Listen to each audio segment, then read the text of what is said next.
Hey MMA fans, Cage Minds, your host Micah Frankel, here to talk about Bellator. They're back after a month of vacation for Bellator 71, kicking off the 2012 Summer Series featuring light heavyweight tournament where 8 men are vying for the opportunity for a title shot at Bellator champion Christian Mpoumboum. We're also going to talk about 2 Bellator feature fights. Start off with the first one, also in the light heavyweight division. John Big Hawk 7-4, taking on Tim Carpenter 8-1. The winner of this fight most likely would be the first alternate if someone in the tournament gets hurt. That being said, John Hawk is a grinder, a wrestler. He's going to fight this fight against the cage, and that's where he wants it. Grinding, pressuring his opponent. Tim Carpenter, Brazilian Jiu-Jitsu black belt, and in my opinion, the better boxer, keeping this at distance. If this fight does go to the ground, Carpenter is the one more equipped to be able to sweep, and is more devastating, I believe, with the top control. Hawk is a grinder and kind of starts to gas on his cardio, pushes through willingly. Split decision either way. I think this is a hard fought-out fight, but Tim Carpenter wins it with the split decision. The one thing that worries me about him stopping Hawk is his lack of movement and striking. That does get him put up against the fence. But like we said, split decision, we're going with Tim Carpenter to win this fight. Next fight has heavyweight tournament ramifications where the winner will get in. We have Brett the Grim Rogers, who's 11-4, taking on Kevin Concrete Asplund, who's 15-1. Rogers started off his career 10 consecutive wins, 9 TKOs. Since then, 1 victory, 4 defeats, 1 no contest. He's lost to some of the upper echelon heavyweights in mixed martial arts, and we all know the tragedy of his out-of-the-cage life, so hopefully he has everything together. He knows how dangerous his opponent, Kevin Asplund, is. Many people don't, but they're former training partners. Asplund, 5 TKOs, 6 submissions. If this goes to the ground, gets into the clinch, Rogers could be in trouble, but I think he has his head right. He knows what he's getting into, and I think he wins this fight first round TKO. If not Rogers winning with a TKO in that first round, Asplund will win this fight with a submission in the first round, getting it to the ground, but we're going with Rogers.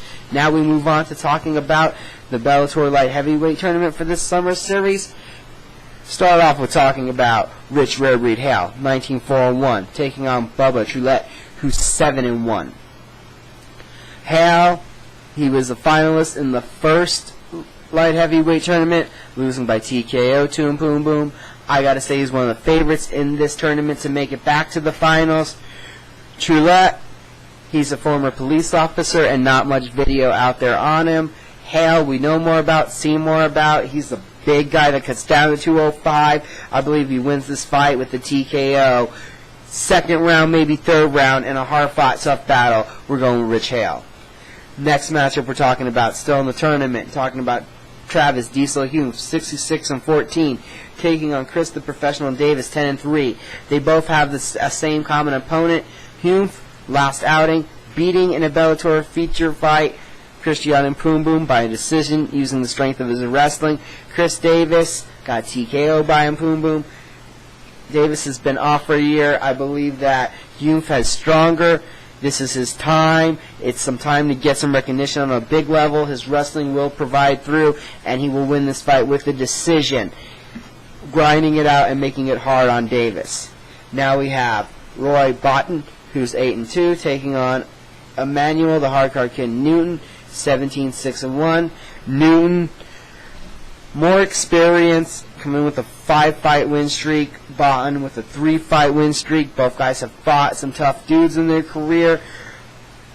Boughton, just not much video on him. I know he's a Gracie Jiu-Jitsu fighter, so he does have that potential with the submissions.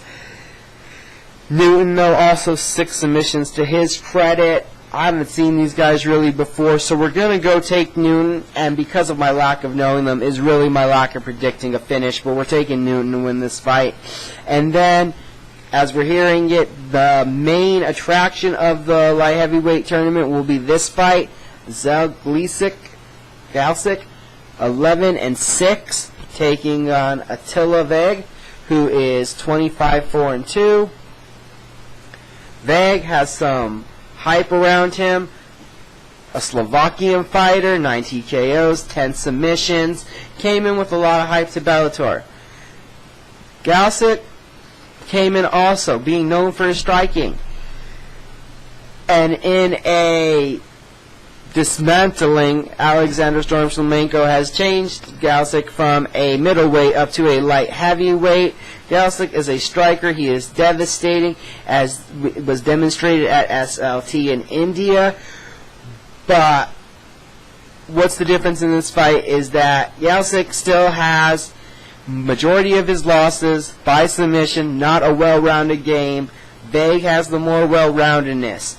I think he's going to win this fight by the submission, but Galesic is more explosive. If Attila Vegh was just not his day the first time in Bellator we saw him, he was sluggish. If that was just a blip in the program, was an unexpectedness from being in America, traveling from Europe, that could be one thing. If it's a trend and it's past his time, Galesic will win this with a TKO. But we're taking Vegh with the submission because of the deficiency we've seen in the past from Galesic against higher ranked grapplers. So we got Vegh to win this. This has been some preview and prediction from Cage Minds. Hit us up on Facebook and Twitter. Uncage the Warrior Within Yourself. Like the video, subscribe to the videos. Leave us a comment, and thank you so much for watching.